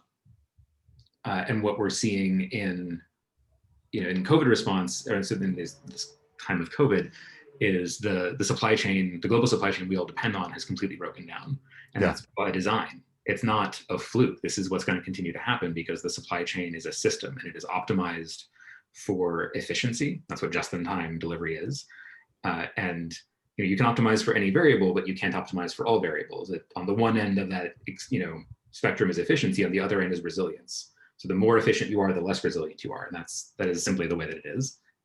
People who are very, very wealthy because of owning these very efficient systems have no incentive to make them more resilient. Right. And so what we've seen are these peer-to-peer networks pop up where groups of engineers, designers, physicians, makers, random volunteers have all gotten together and said, okay, well, we're all fucked. What can we do? Turns out quite a lot. A network of makers that kind of coordinated around like just a small handful of spaces in India made and distributed over 1 million face masks between March and June. One of the groups that I've been working with in the States, mostly in the States, somewhat in Europe, called open source medical supplies.org, can account for like something close to 16 million units of PPE fabricated and delivered, and all of which was open source and like designs created by people in makerspaces. The Jet Propulsion Laboratory team for NASA designed an open source ventilator that they're giving away. I'm currently working with a group that's designed an open source oxygen concentrator because there's an enormous worldwide shortage of medical oxygen right now. And the thing is that all of these efforts are doing really good work, but it is wildly unsustainable. It is an enormous amount of reinventing the wheel. It is an enormous amount, it's a feel-good story if you think of it as a sprint to the finish line, at which point we can go back to normal, where the supply chain will resume, smoothly and efficiently taking care of our comfort and health for the next 100 years, but that's not the world we live in anymore. None of us, and we're not going back to it. And so I'm trying to sort of build the systems that allow for, instead of a place having to spend 4 months figuring out and building the systems from scratch that allow them to coordinate with other spaces and build, quality designs that meet a humanitarian need for their community, at which point, they have like 2 months of runway left before they have to go back to work, or, their volunteers burn out or whatever, which is what we're seeing across the board. Instead of that, I want a system where people can basically just sign up, kind of come online to a system and be ready to go in a day, and then be like, all right, our capabilities here are known and can be matched directly and automatically to the capabilities required to make any of these hundreds of open source designs for humanitarian needs based on the crisis that we're in. And we can just get stuff routed to us, send it on its way, without having to figure out how to do all of that from scratch yet again. Now, what you're doing, are you personally doing the logistical part of it, or are you doing some of the designing, or both? A bit of everything. It's a lot of coordination. It's a lot of cat herding. I sometimes describe what I do as like herding an indefinite number of black cats in a dark room of indeterminate size, while a countdown timer in a language you don't understand won't stop counting down, and you can't stop where it's coming from. So, um, now, I mean, we're in this shitstorm politically, and we're entering the possibility of, uh, becoming a fascist, or we are, Mm. fascist state. How do you feel like we are going to, uh, where we're going, where it looks like the trajectory of where we're going? How do you feel like we're going to be able to continue on and keep like the maker spaces going with this, we have this fascist regime kind of, getting ready. I mean, it looks like we're on the verge of a civil war. Mhm. And one of the things that I'm in contact with, he's a Quaker, and he's also kind of a civil rights icon. His name is George Lakey. I was going to ask him to be in the podcast, and he said, I will do it, but I have to do it after the election, Mhm. because it looks like if Biden wins, there'll probably be a coup by, Mhm. the Trump administration. Mhm. So, um, how do we sustain this in the midst of what's happening?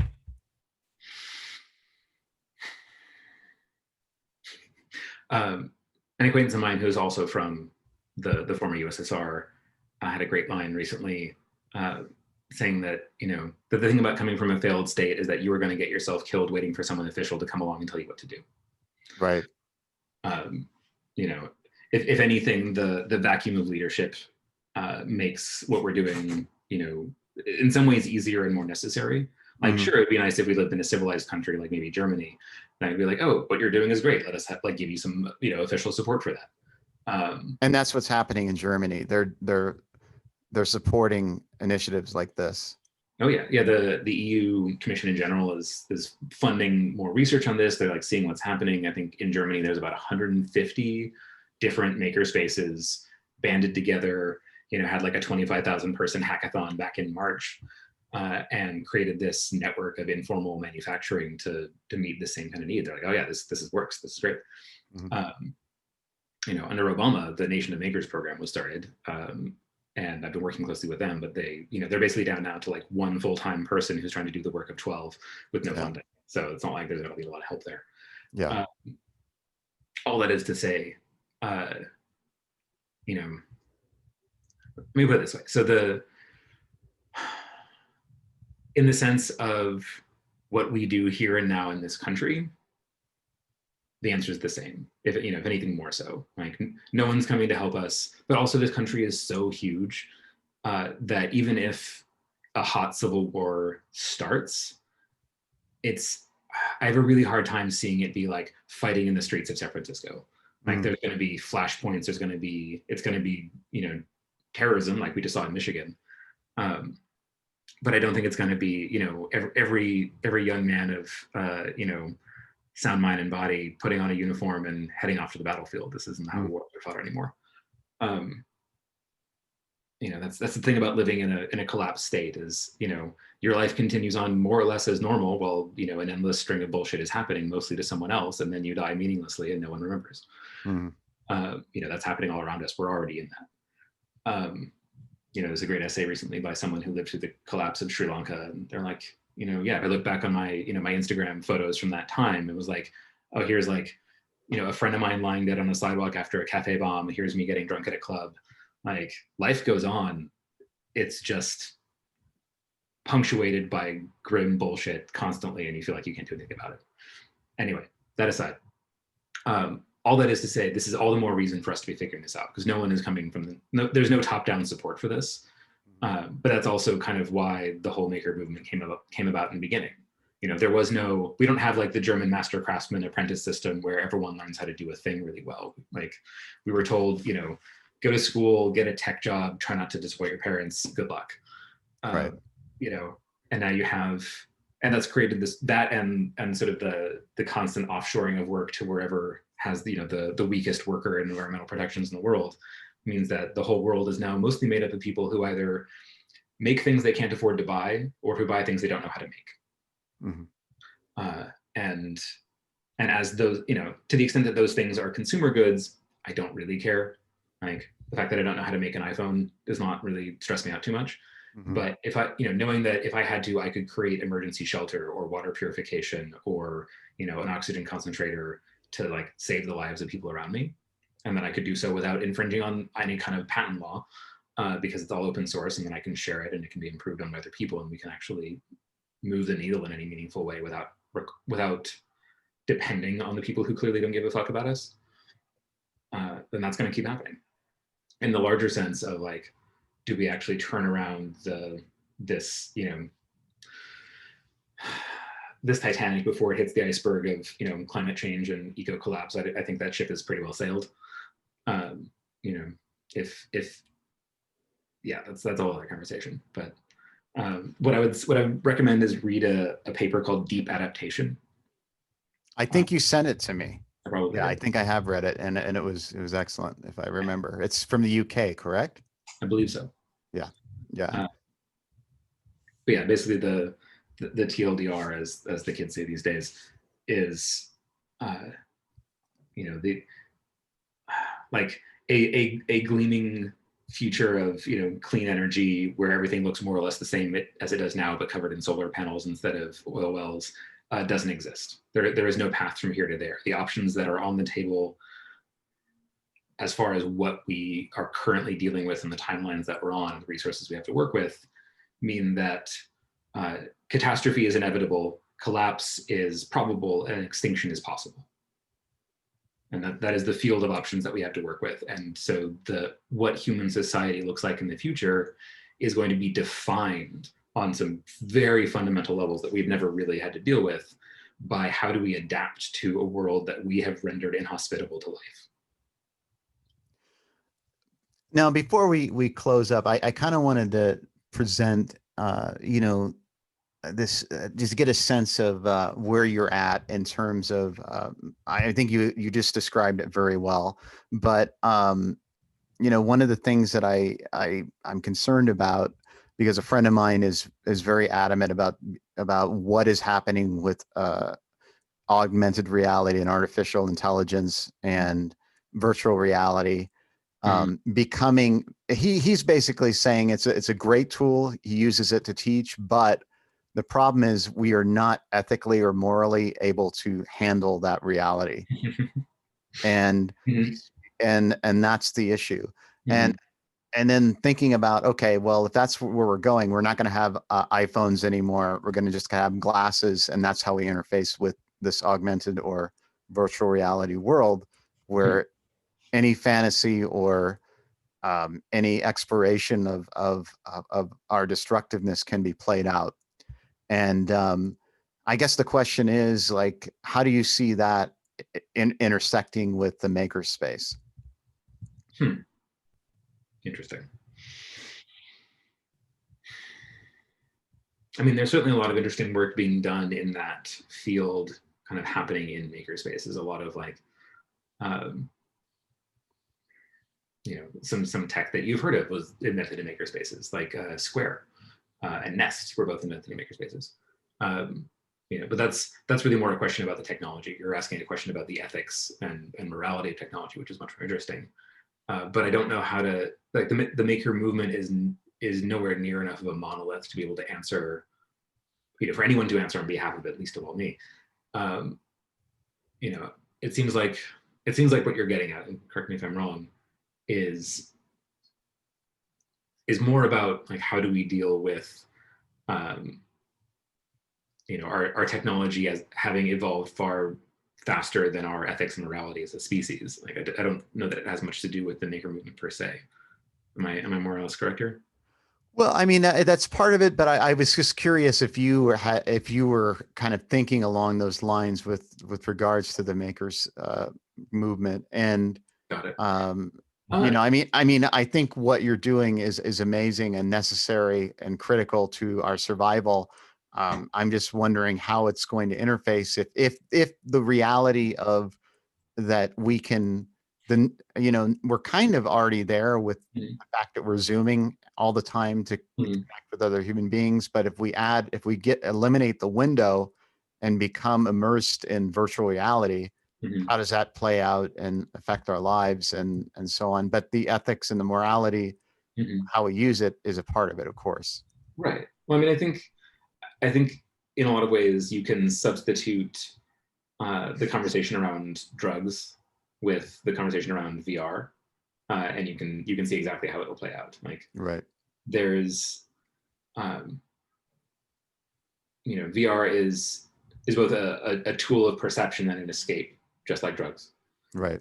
There are, to the extent that what you as a person have in your life does not make you feel compelled to escape it, it can be a very useful tool, and it can enable you to do more things than you might have done otherwise. Uh, to the extent that your life is defined by stress, poverty, trauma, all these kind of things that most of ours are, especially under capitalism, it becomes more and more a feel like a necessary escape from the a necessary anesthetic from the fatal operation of living in this country. And the other part of it is that we've seen this with everything that people require to live, starting with food and shelter and water, up through connectivity, like the way that the internet is still treated as a private good, a private so I guess a private good rather than a public good, even though it's almost impossible to sort of get along in society without it these days. Hmm. And what's true of all of these is that a thing that a human needs to live can either be a human right or a good investment. It can never be both. And the minute that you make it a good investment is the minute that you create suffering on the back of it. That's why we have what 3 or 4 empty homes for every homeless person in this country right now, and not a single person is talking about using one to solve the other, because they would rather just keep it a good investment. Yeah. Uh, it's the same reason why Nestle is on record as saying water is not a human right, and buying up all the springs they can for $100 and then selling it back to us for $1 billion. So the minute that virtual reality or that kind of tech becomes the ideal way to interact with certain professional skills, is the minute you're going to see the same thing that happened to it as happened to coding boot camps and technical degrees. The minute the minute it becomes a way for people to effectively escape the crush of their own reality, is the minute it's going to be treated the same way heroin is. Right. Right. So where do you see yourself moving forward from here? What is the plan? I mean, what keeps you going? What keeps you I guess hopeful, or um, keep moving forward? There was neither plan nor hope. Uh, I had a feeling you were going to say that, but I just wanted to hear the answer. yeah, no, the planning is canceled. We're all just adapting now. Right. Um, uh, and hope makes good sauce, but poor food. Um, I mean, Nietzsche was kind of a prick, but he did have a great line about how hope is the greatest evil, for it prolongs all other human miseries. Um, So if we don't have hope, what keeps us from suicide, or just escaping into anything, whatever it be, drugs or anything? How do we keep the creative force going rather than destructive nature?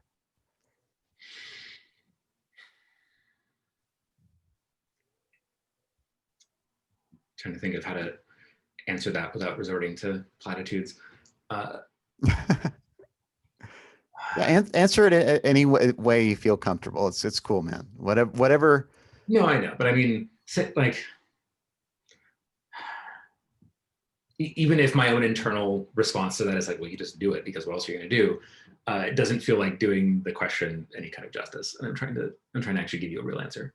So I feel like it's important. I feel like it's a question that all of us are wrestling with right now, and very few people I know have good answers. I Mhm. know that my answer is a good one, but it's one that seems to work. But it's also a difficult one to articulate. And so basically, I would say this. Um, from sort of the bigger picture perspective, is that we rely on, coming back to what I said earlier about how there is this this gap between the inescapable fact that we are alive and the unknowable reality of why or what comes next. And we as a species are essentially creatures made of stories.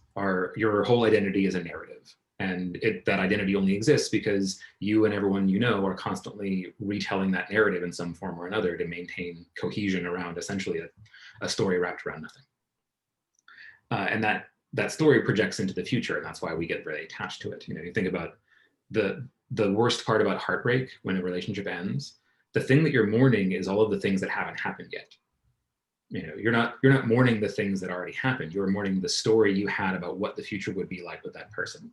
Mm-hmm.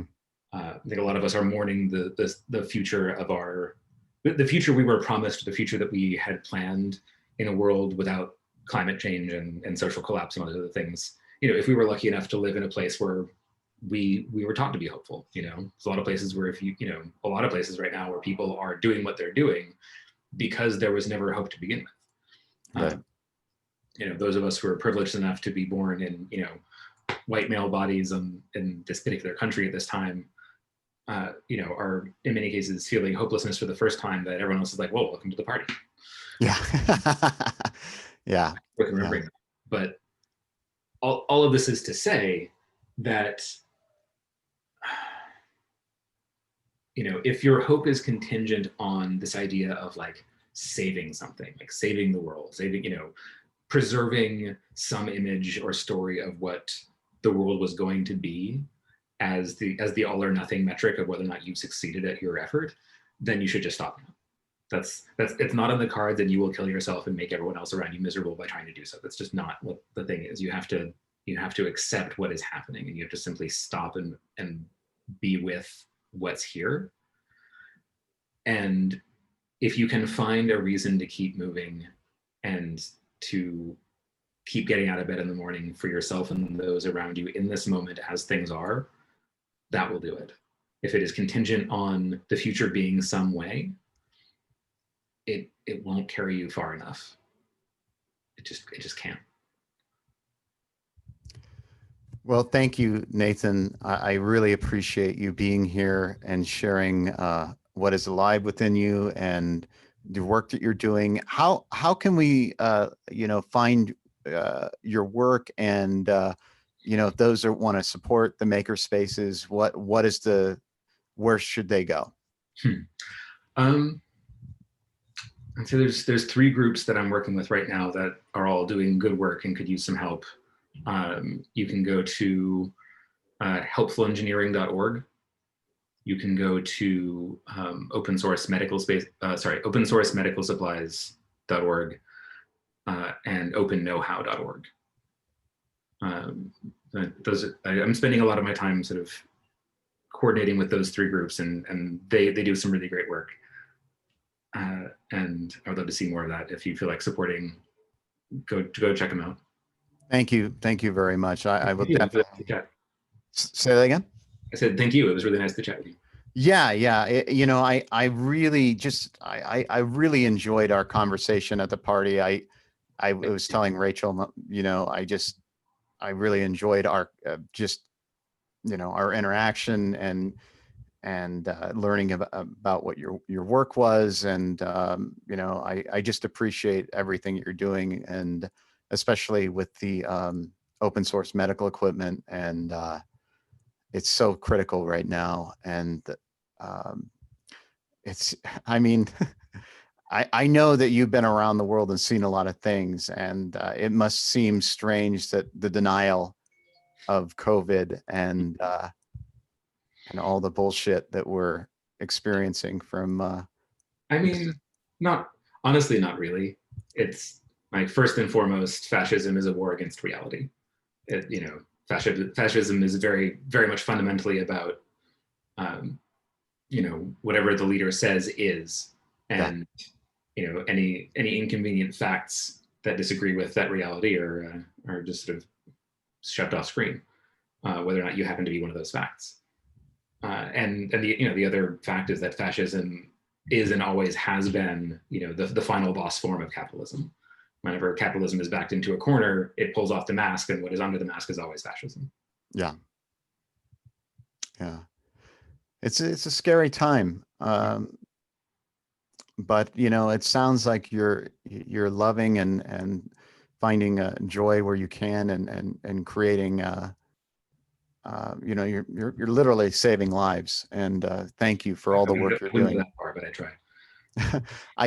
I mean, I've been reading, you know, about the open source medical equipment and how critical it has been, especially creating those ventilators. And thank you for what you're doing. And it was an honor to have you here. And I hope that we can continue the discussion as things move forward. And thank you so much. And is there anything you'd like to share? Anything you'd like to let anybody know about, or that, you know, look into besides the websites you mentioned? Any reading or anything like that? Yeah, the one thing that I would say is this, and I think actually this is one of the things that I sent you after our talk a couple of years ago. One of the most